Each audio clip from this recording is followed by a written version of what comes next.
আলাইসা ইয়াকফিকুম উসওয়াতুর রাসূল সাল্লাল্লাহু আলাইহি ওয়াসাল্লাম, রাসূলের উসওয়া কি তোমাদের জন্য যথেষ্ট নয়? রাসূলের আদর্শ কি তোমার জন্য যথেষ্ট নয়? হে যুবক, তুমি কার আদর্শ বাস্তবায়ন করার জন্য, কার আদর্শ দিয়ে আল্লাহর দ্বীনকে বিজয় করতে যাচ্ছ? তোমার প্রতি আল্লাহর দ্বীনে এক চুল পরিমাণ ঠেকা নয়। তোমাকে ঠিকাদারি দেওয়া হয় নাই আব্রাহাম লিঙ্কনের মতো কাফের আদর্শ দিয়ে ইসলামকে বিজয়ী করার।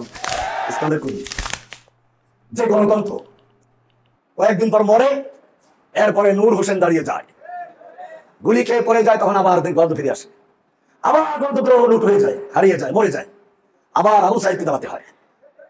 তাহলে বোঝা গেল গণতন্ত্র নিজে গণতান্ত্রিক প্রক্রিয়ায় কায়েম হতে পারে না। কোন নবী ধর্ম নিরপেক্ষ ছিলেন না। তোমাকে বলা হয় মিল্লাত আবিকুম ইব্রাহিম, তোমার একটা মিল্লাত আছে, যেটা তোমার জাতির পিতা ইব্রাহিম মিল্লাত হুয়া সাম্মাকুমুল মুসলিমিন, তিনি তোমার নামকরণ করেছেন মুসলিম করে। তুমি মুসলিম, তুমি ফখর সে কহ দো কি হাম মুসলিম হ্যাঁ, গর্বের সঙ্গে ঘোষণা করেন যে মুসলিম। এবারে আসলো গণতন্ত্র, যার জোয়ার এখনো চলছে। দল মত নির্বিশেষে ওলামায়ে কেরাম আর কোনো ব্যাপারে একমত হতে পারুক বা না পারুক, গণতন্ত্রের ব্যাপারে সবাই একমত হয়ে ময়দানে ঝাঁপিয়ে পড়েছে। যেটা আসতে বলেছে, কারণ জানে যে অনেক এখানে আরও আছে। অন্য ক্ষেত্রে যে যত জোরে বলে, এইবার আসতে হয়ে গেছে। কারণটা বুঝতে পারেন নাই? লাকাদ কানা লাকুম ফি রাসূলিল্লাহি উসওয়াতুন হাসানাহ, গণতন্ত্র চলে আসলো। এখন দল মত নির্বিশেষে যত বিরোধ থাকুক, মতভেদ থাকুক, আদর্শিক চিন্তাগত সব ভুলে গিয়ে গণতন্ত্রের ক্ষেত্রে সবাই একমত হয়ে গেছে। গণতন্ত্র ইসলাম একই জিনিস। গণতন্ত্রের শুরা আছে, গণতন্ত্রের সংসদ আছে, ইসলামের শুরা আছে। কিন্তু মনে রাখতে হবে, আপনি গণতন্ত্রকে যেভাবে ইসলামাইজেশন করছেন, তার চেয়ে বেশি দলিল ছিল সমাজতন্ত্রীদের কাছে। সমাজতন্ত্রীরাও টিকে নাই। আপনার এই দলিল একসময় টিকবে না, কারণ কোরআন স্পষ্ট বক্তব্য দিচ্ছে। সূরা আনআম 116 নম্বর আয়াত, 6 নম্বর সূরার 116 নম্বর আয়াত, ওয়াইন তুতি আকসারা মান ফিল আরদ, হে নবী, আপনি যদি বিশ্বের সংখ্যাগরিষ্ঠ লোকদের অনুসরণ করেন, আকসারা মান ফিল আরদ, মান বলতে এখানে আম, যে কোনো মানুষ, অর্থাৎ মেথর, রিক্সাওয়ালা, শিক্ষিত অশিক্ষিত, পাগল ছাগল, মদখোর জুয়াচোর, হিরুঞ্চি, এদের সকলের ভোট সমান। এইরকম সংখ্যাগরিষ্ঠ লোকের মতের যদি আপনি অনুসরণ করেন, ইউদিল্লুকা আন সাবিলিল্লাহ, তাহলে নিশ্চয়ই তারা আপনাকে আল্লাহর পথ থেকে গোমরাহ করবে, পথভ্রষ্ট করবে, পদচ্যুত করে ছাড়বে। ইয়াত্তাবিউনা ইল্লা যান্না ওয়া ইন হুম ইল্লা ইয়াখরুসুন, কারণ বেশিরভাগ লোক ধারণার অনুসরণ করে, বেশিরভাগ লোক আন্দাজে কথা বলে। কার কথা? কোথায় আছে? সূরা আনআমের 116 নম্বর আয়াত। পরে পরীক্ষা হতে পারে, ক্লাস শেষে পরীক্ষা নেওয়ার সম্ভাবনা আছে, সবাই থাকলে। পরিষ্কার হয়ে গেল সূরা, এটা হচ্ছে যা খুবরা, যারা নাকি বিচক্ষণ, আহলুল হল্লে ওয়াল আকদে, নেতা নির্বাচন করতে যোগ্যতা রাখে, এরকম লোকদের সংখ্যাগরিষ্ঠের মতামত নিয়ে আমির নির্বাচন করা যায়, ভোটাভুটি করা যায়। কিন্তু বর্তমান যে ভোটাভুটি চলে, এটা কি সেই ভোটাভুটি? তাহলে এই গণতন্ত্র, এর সাথে ইসলামের সম্পর্কটা কি? আপনারা দিন কায়েমের জন্য কাজ করতে চাচ্ছেন, কোরআনের আয়াত আপনারা শুনবেন, রবিউল আউয়ালের বেশি শুনবেন আয়াতটা, লাকাদ কানা লাকুম ফি রাসূলিল্লাহি উসওয়াতুন হাসানাহ, আল্লাহর রাসূলের মধ্যে রয়েছে উত্তম আদর্শ। উত্তম আদর্শ রয়েছে মিষ্টি খাওয়ার ক্ষেত্রে, কিন্তু রাজনীতির ক্ষেত্রে, ইসলামকে বিজয়ী করার ক্ষেত্রে, যে মিশন দিয়ে আল্লাহ তাআলা তার নবীকে প্রেরণ করেছেন, সেই মিশন বাস্তবায়ন করার ক্ষেত্রে আল্লাহর রাসূল উসওয়াতুন হাসানাহ না, সেক্ষেত্রে আমরা উল্টে দিয়ে বলছি লাকাদ কানা ফি আব্রাহাম লিঙ্কন উসওয়াতুন হাসানাহ। এছাড়া আর কি? এটা যদি আপনি বলেন যে না, আপনি ভুল বলেছেন, বলুন আপনি কি করছেন। আপনি আব্রাহাম লিঙ্কনের তরিকাকে এনিয়ে বিনিয়ে আপনি জায়েজ করার পদ্ধতি খুঁজে বেড়াচ্ছেন। আলাইসা ইয়াকফিকুম উসওয়াতুর রাসূল সাল্লাল্লাহু আলাইহি ওয়াসাল্লাম, রাসূলের উসওয়া কি তোমাদের জন্য যথেষ্ট নয়? রাসূলের আদর্শ কি তোমার জন্য যথেষ্ট নয়? হে যুবক, তুমি কার আদর্শ বাস্তবায়ন করার জন্য, কার আদর্শ দিয়ে আল্লাহর দ্বীনকে বিজয় করতে যাচ্ছ? তোমার প্রতি আল্লাহর দ্বীনে এক চুল পরিমাণ ঠেকা নয়। তোমাকে ঠিকাদারি দেওয়া হয় নাই আব্রাহাম লিঙ্কনের মতো একটা কাফের আদর্শ দিয়ে ইসলামকে বিজয়ী করার। তুমি কখনো পারবে না। তুমি বরং আল্লাহর দ্বীনকে তাহরিফ করার জন্য, বিকৃত করার জন্য, আল্লাহর দ্বীনের ভিতরে বিদআত ঢুকাবার জন্য আল্লাহর দ্বীনকে ভেঙে দিচ্ছ। আল ইয়াউমা আকমালতু লাকুম দীনাকুম, যেই দিন তিলে তিলে বদরে উহুদে খন্দকে রক্ত দিয়ে আল্লাহর নবী নির্মাণ করেছিলেন, তুমি আল্লাহর নবী সেই দিনকে ভেঙে দিয়ে আরামে দিন কায়েম করার স্বপ্ন দেখছো। তোমাকে অবশ্যই দিন কায়েমের জন্য নয়, আল্লাহর দিনকে ভেঙে দেওয়ার জন্য কিয়ামতে জবাবদিহি করতে হবে। তুমি কিসের মিছিল করছো? কিসের রক্ত দিচ্ছ? কার জন্য দিচ্ছ? কার তরিকা বাস্তবায়ন করছো? দ্বীনের কর্মী, ইসলামের কর্মী। যে গণতন্ত্র কয়েকদিন পর মরে, এরপরে নূর হোসেন দাঁড়িয়ে যায়, গুলি খেয়ে পড়ে যায়, তখন আবার গণতন্ত্র ফিরে আসে, আবার গণতন্ত্র লুট হয়ে যায়, হারিয়ে যায়, মরে যায়, আবার আবু সাইদকে দাঁড়াতে হয়। তাহলে বোঝা গেল খোদ গণতন্ত্র নিজে গণতান্ত্রিক প্রক্রিয়ায় কায়েম হতে পারে নাই। তুমি সেই গণতন্ত্র দিয়ে পার্টি করে কায়েম করতে চাও। হ্যাঁ, রাসূলের আদর্শটা কঠিন। এখানে গেলে সবাই সম্মান করবে না, এখানে গেলে তোমাকে সবাই হালুয়া রুটি দাওয়াত দিবে না, এখানে গেলে জেল জুলুম অত্যাচার তোমার সইতে হবে। এ কারণেই তুমি কঠিন ভাবছ। এখানে তোমাকে অত্যাচারিত হতে হবে, তোমাকে জেলখানায় কেউ খোঁজ দিবে না, তোমাকে কারাগারে নির্জন বাসে থাকতে হবে, তোমার পায়ে বেড়ি লাগানো হবে, তোমার গায়ে মাথায় হেলমেট পরানো হবে, তোমার শরীরে বুলেট প্রুফ জ্যাকেট লাগিয়ে দেওয়া হবে, তাও ময়লা দুর্গন্ধযুক্ত। তোমাকে যখন কোর্টে উঠানো হবে, মনে হবে দেশের সবচেয়ে বড় অপরাধী চোর ডাকাত উঠানো হচ্ছে, সবচেয়ে বড় সন্ত্রাসীকে করে তোলা হচ্ছে। এটা হয়েছে, আমার নিজের অভিজ্ঞতা এটা। তাহলে যদি তুমি সেই বিপদ আপদকে সহ্য করতে না পারো, তুমি এখনই ছটকে পড়ো। তুমি খবরদার আল্লাহর দ্বীনকে কলঙ্কিত করো না, আল্লাহর দ্বীনকে বিকৃত করো না। আল্লাহর দ্বীনের মধ্যে অন্য ধর্মের কুসংস্কার প্রবেশ করিও না ইসলামের নামে। তুমি মদের বোতলে বিসমিল্লাহর সাইনবোর্ড যোগ করো না। তুমি মদ খাও, সমস্যা নেই, কিন্তু মদকে হারাম মনে করেই খাও, এটা হালাল না। মদকে হালাল করতে যেও না, তাহলে কিন্তু তুমি মদ যদি খাও বা হারাম মনে করো, তুমি একটা গুনাহ করেছো, গুনাহ কাবীরা, তুমি কাফের হয়ে যাও নাই।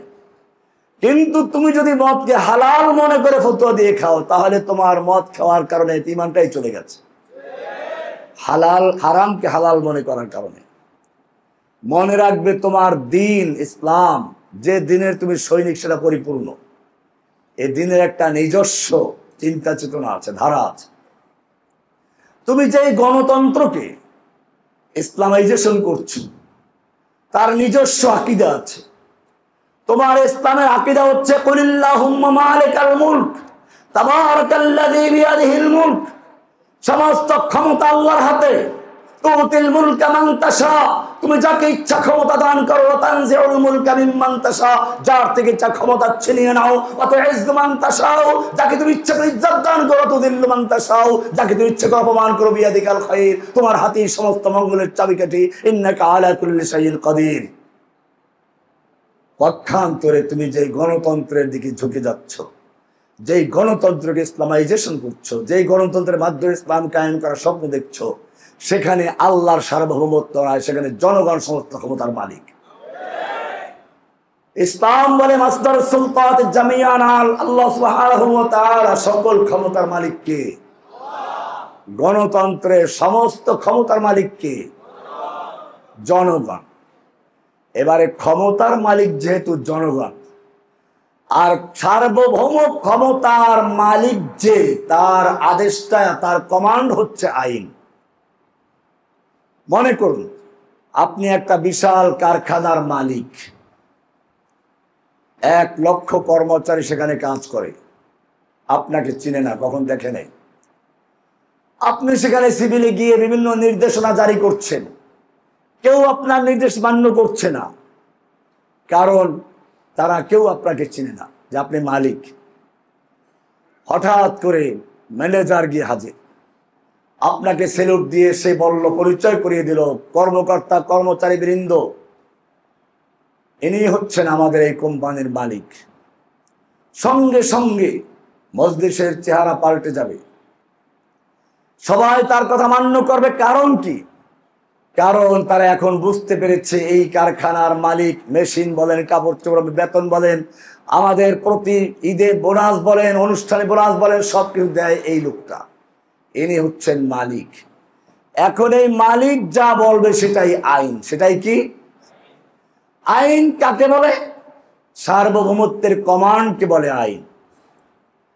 যেহেতু গণতন্ত্রের সমস্ত ক্ষমতার মালিক জনগণ, জনগণ এত লোকিত একসাথে ক্ষমতা চালাতে পারে না, সেই জন্য তারা ভোট দেয়।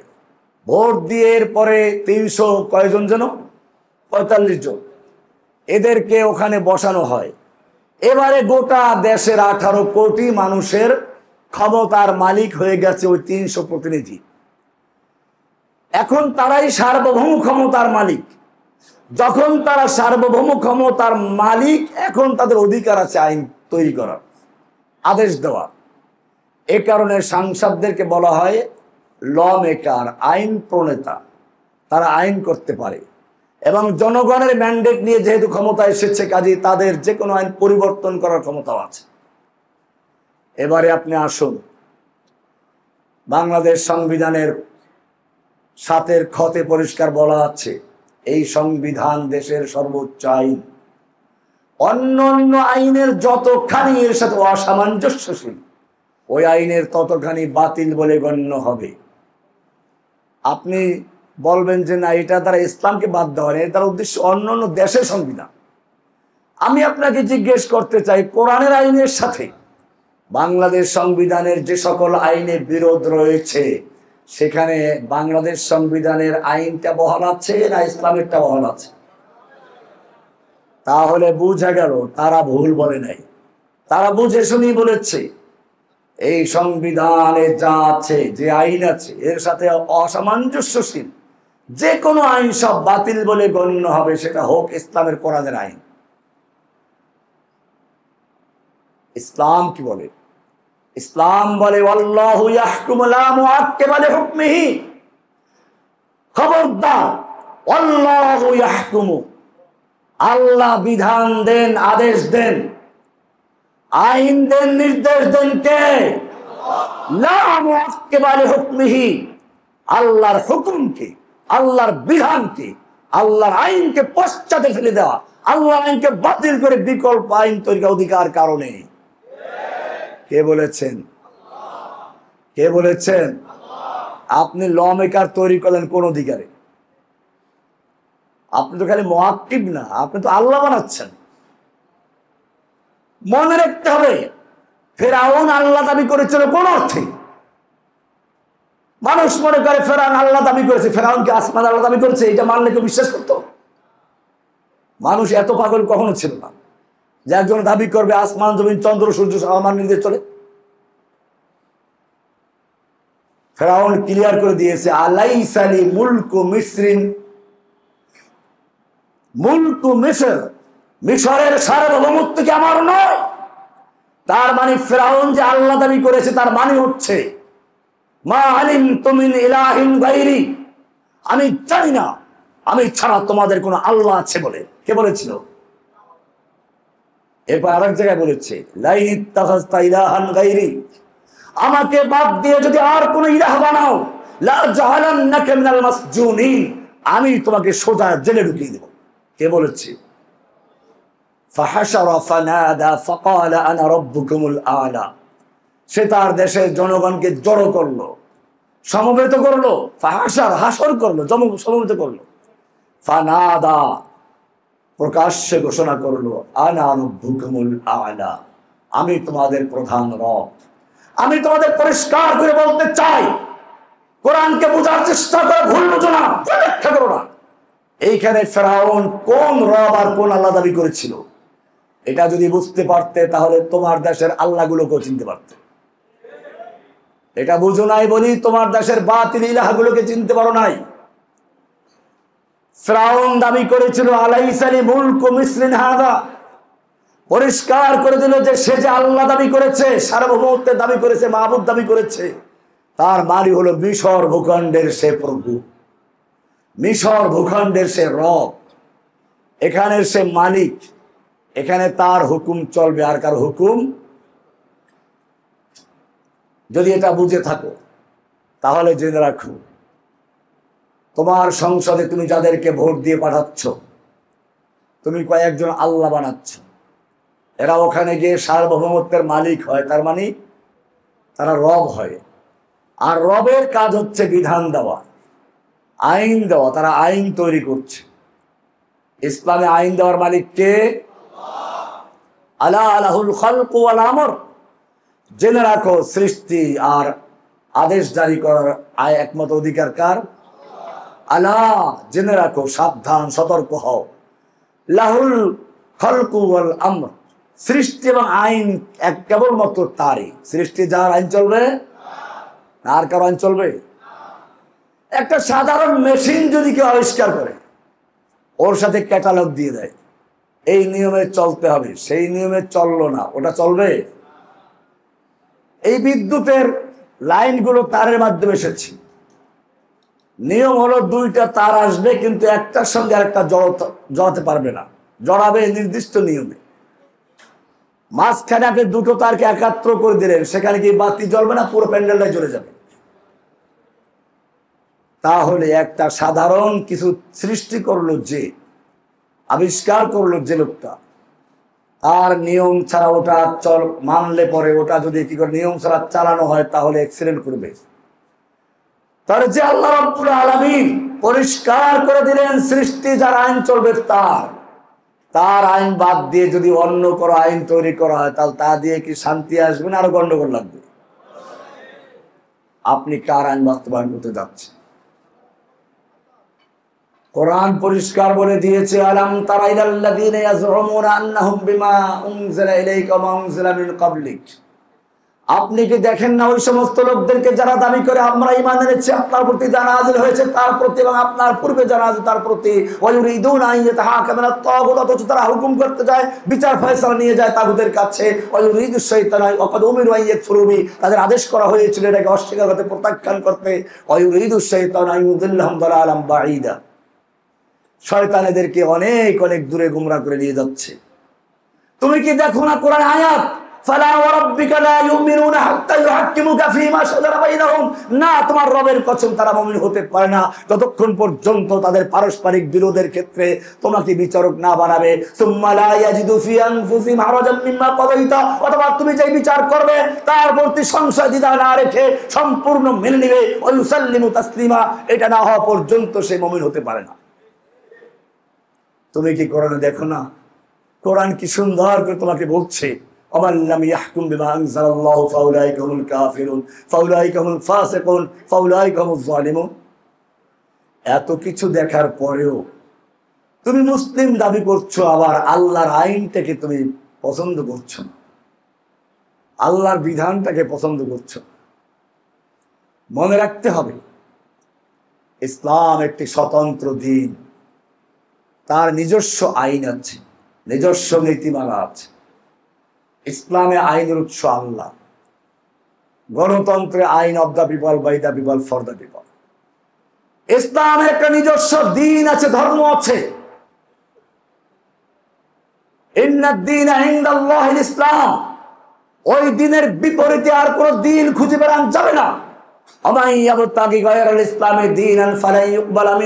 যে ব্যক্তি ইসলাম ছাড়া অন্য কোন দিনের ভিতরে কল্যাণ তালাশ করে, মুক্তি তালাশ করে, তার কিছুই গ্রহণযোগ্য হবে না। তার নামাজ, রোজা, হজ, যাকাত, তাসবিহ, তাহলিল, তার জিহাদ, কিতাল সবকিছু বরবাদ হয়ে যাবে। ফিল আখিরাতি মিনাল খাসিরিন, সে আখিরাতে ক্ষতিগ্রস্ত। ইহুদি, খ্রিস্টান, নমরুদ, ফিরাউন, হামান, আবু জাহল, আবুল হাবদের কাতারে উঠে যাবে। ওয়া মিনাল খাসিরিন। আফা গায়রা দীনিল্লাহি ইয়াবগুন, এবার আল্লাহ প্রশ্ন করছেন, আফা গায়রা দীনিল্লাহি ইয়াবগুন, এই মানুষেরা দাবি করছে যারা আল্লাহর দ্বীনের সৈনিক, দাবি করছে আলেম ওলামা, দাবি করছে দ্বীনের কর্মী, তারা আল্লাহর দ্বীন বাদ দিয়ে অন্য দ্বীন খুঁজে বেড়াচ্ছে। আফা গায়রা দীনিল্লাহি ইয়াবগুন ওয়া লাহু আসলামা মান ফিস সামাওয়াতি ওয়াল আরদি তাওআন ওয়া কারহান ওয়া ইলাইহি ইরজাউন। অথচ আসমান এবং জমিনে যা কিছু আছে তারা বিনা বাক্যে আল্লাহর কাছে আত্মসমর্পণ করেছে, কিন্তু এই কিছু মানুষ এবং কিছু জিন এরা আল্লাহর হুকুমের নামে আল্লাহর হুকুমকে বাতিল করার চক্রান্ত করছে। তোমার একটা দিন আছে ইসলাম, সেটা পরিপূর্ণ, ওদেরও একটা দিন আছে, সেটার নাম সেকুলারিজম, ধর্মনিরপেক্ষতা। তোমাকে আমি জিজ্ঞেস করতে চাই, তুমি কি গণতন্ত্রের মাধ্যমে ধর্ম নিরপেক্ষতায় বিশ্বাসী হতে পারবে? যদি না পারো তাহলে গণতন্ত্র মেনে নিচ্ছ কিভাবে? কোন নবী ধর্ম নিরপেক্ষ ছিলেন না। তোমাকে বলা হয় মিল্লাত আবিকুম ইব্রাহিম, তোমার একটা মিল্লাত আছে যেটা তোমার জাতির পিতা ইব্রাহিমের মিল্লাত। হুয়া সাম্মাকুমুল মুসলিমিন, তিনি তোমার নামকরণ করেছেন মুসলিম করে। তুমি মুসলিম, তুম ফখর সে কহ দো कि हम মুসলিম हैं, গর্বের সঙ্গে ঘোষণা করেন একজন মুসলিম। নাম রেখেছেন কে? ইব্রাহিম, নিজেও মুসলিম ছিলেন। কোরআন বলছে মা কানা ইব্রাহিম ইহুদিয়্যান ওয়ালা নাসরানিয়ান ওয়ালাকিন কানা হানিফান মুসলিমা। ইব্রাহিম না ছিল ইহুদি না খ্রিস্টান, ওয়ালাকিন কানা হানিফান মুসলিমা, তিনি ছিলেন হানিফ মুসলিম। কি মুসলিম? হানিফ মানে হচ্ছে মাইলান আন জামিউল বুতলান ইলাল হক, সকল বাতিলকে প্রত্যাখ্যান করে, সকল বাতিলকে বর্জন করে, সকল বাতিলকে উৎখাত করে দিয়ে শুধুমাত্র এক আল্লাহর যে আনুগত্যশীল হয় তাকে বলা হয় কি? হানিফ। তুমি তো সালাতে দাঁড়িয়েও বলো ইন্নী ওয়াজ্জাহতু ওয়াজহিয়া লিল্লাযী ফাতারাস সামাওয়াতি ওয়াল আরদা হানিফা ওয়া মা আনা মিনাল মুশরিকিন। আবার সেই তুমি গিয়ে আবার বিভিন্ন সময় অন্যদের আদর্শের সামনে মাথা নত করছো।